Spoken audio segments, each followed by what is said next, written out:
చిన్నారుల కోసం good Friday కథ. ఎప్పుడో పూర్వకాలంలో యేసు అనే మంచి మనిషి ఉండేవాడు. ఆయన అందరినీ ప్రేమించేవాడు, మంచి మాటలు చెప్పేవాడు, ఎవ్వరినీ బాధ పెట్టడు, అవసరంలో ఉన్నవారికి సహాయం చేసేవాడు, బలహీనుల పక్కన నిలిచేవాడు.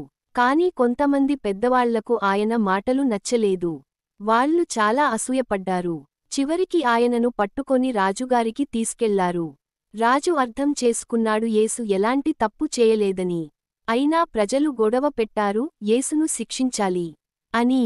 ఇంకేం, యేసును శిలువపై వేసి శిక్షించారు.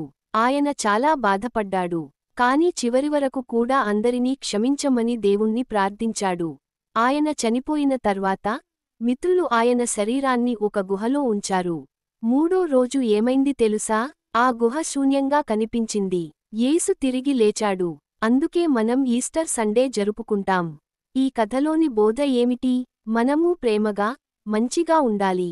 ఎవ్వరినీ ద్వేషించకూడదు. ఎవరు తప్పు చేసినా క్షమించాలి. యేసు మన కోసం ఎంత త్యాగం చేశారో మనం గుర్తుపెట్టుకోవాలి.